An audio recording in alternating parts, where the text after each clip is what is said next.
तीन दामाद की सास पार्ट 2।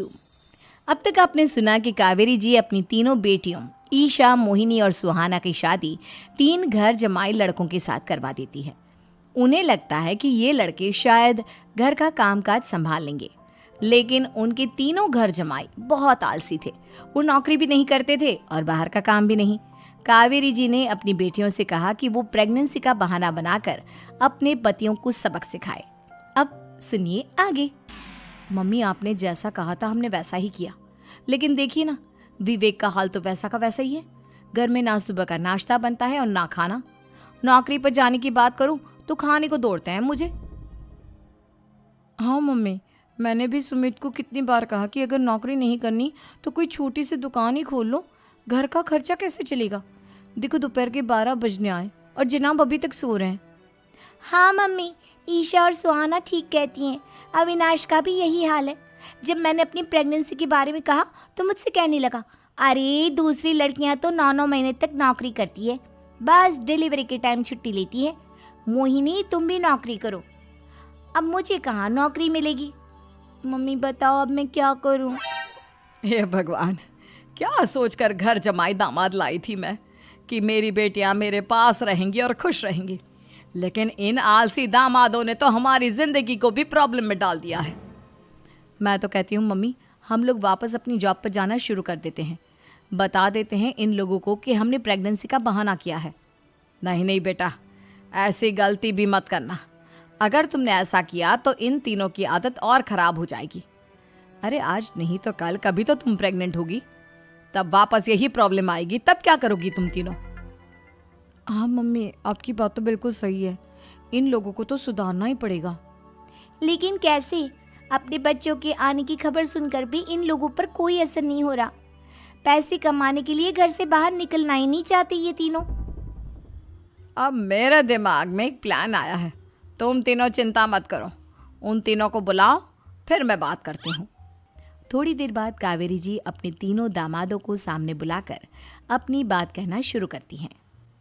अविनाश, सुमित और विवेक, देखो बेटा, मैं ना तुम तीनों से बड़ा प्यार करती हूँ, इसीलिए तो तुम्हें घर जमाई बना कर रखा है मैंने। अरे मम्मी जी, सीधे सीधे कहिए ना, क्या बात है। प्यार तो हम भी आपको बहुत करते हैं। अरे मम्मी जी, आपकी इज्जत भी बहुत करते हैं। अरे भाई, आपके जैसी सास और कमाने वाली बीवी सबको मिलती है क्या? हाँ मम्मी, विवेक और सुमित ठीक कह रहे हैं। आपकी बेटी से शादी करके मेरी तो ज़िंदगी ही अच्छी हो गई है। जानती हूँ मैं, और ये भी जानती हूँ कि तुम तीनों अपने अपनी बीवियों से बहुत प्यार करते हो। बेटा, बात ऐसी है कि हमारे कुल गुरु ने कहा है कि प्रेग्नेंट होने के बाद मेरी तीनों बेटियाँ शुरू के 4 महीने हमारे गांव में जाकर रहेगी, जहाँ मेरे चाचा जी रहते हैं। अरे लेकिन क्यों मम्मी, गांव में जाकर रहने की क्या ज़रूरत है इन तीनों को। वो क्या है ना बेटा, हमारे परिवार को एक श्राप है। अगर मेरी बेटियों ने यहाँ पर बच्चा पैदा करने की कोशिश की तो उनके बच्चों को कुछ भी हो सकता है। इसलिए अब से लेकर 4 महीने पूरे होने तक इन्हें गांव वाले घर में रहना पड़ेगा। हाँ तो इसमें प्रॉब्लम क्या है मम्मी जी? हम भी वहाँ जाकर रहेंगे, पिकनिक मनाएंगे। अरे भाई, बीवी जहाँ हम भी वहाँ। हाँ यार, आइडिया तो बहुत अच्छा है। शहर की ज़िंदगी में रह रहकर परेशान हो चुके हैं, अब कुछ दिन गांव में बिताएंगे। तुम लोग समझने की कोशिश क्यों नहीं करते। तुम में से कोई भी वहाँ नहीं जा सकता, और मैं यहाँ रहूँगी ना तुम तीनों के साथ। 4 महीने की तो बात है, उसके बाद ये तीनों ही लौट कर आ जाएंगी। ठीक है मम्मी जी, अब हमारे बच्चों का सवाल है तो ये तो करना ही पड़ेगा। कावेरी अपनी तीनों बेटियों को कुछ दिन के लिए घर से बाहर कहीं दूसरे शहर में रहने के लिए भेज देती है। कुछ दिनों के बाद, अरे मम्मी जी, बहुत दिन से पिज्ज़ा नहीं खाया, मंगवाइए ना।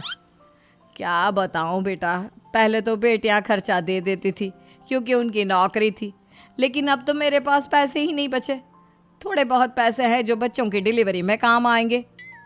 लेकिन मम्मी जी, आपकी बेटियों को वापस आने में तो अभी बहुत वक्त बाकी है। वही सोच सोच कर परेशान हो रही हूँ। सोच रही हूँ कल से दूध भी बंद करवा देती हूँ। अब दूध वाले को देने के लिए पैसे भी तो नहीं है ना।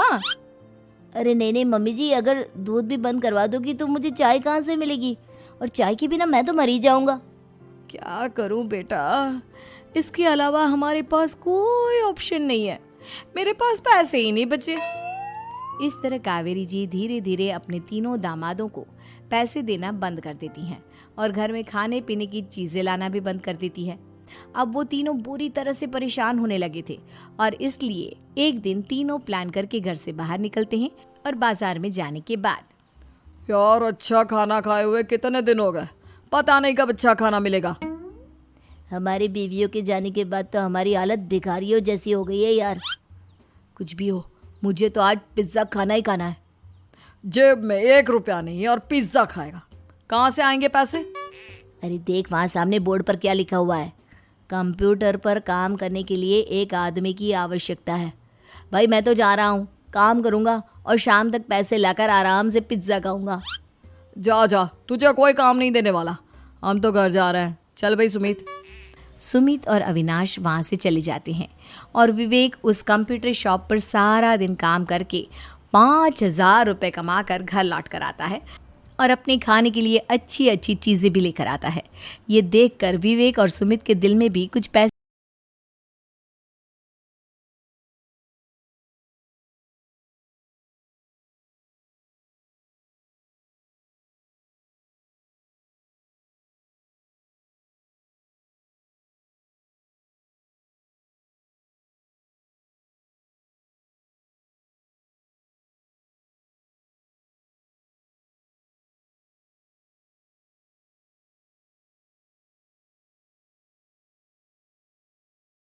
नौकरी करके अच्छा पैसा कमाने लगे थे। एक दिन कावेरी उन्हें अपने पास बुलाती हैं। अरे वाह, विवेक 40,000 कमा लेता है, अविनाश 60,000 और सुमित तुम भी 40,000 के आसपास कमा ही लेते हो। कुल मिलाकर तुम अच्छे खासे पैसे कमा रहे हो बेटा। हाँ मम्मी जी, बहुत मज़ा आता है जब महीने के एंड में मोटी रकम हाथ में आती है। पूछिए मत मम्मी जी, घर में रहकर रोटी बना बना कर और तो जैसा महसूस होने लगा था मुझे तो। हाँ बेटा, तुम तीनों की बात तो बिल्कुल ठीक है और जानते हो अब तुम तीनों की पत्नियां भी वापस लौट कर आने वाली है।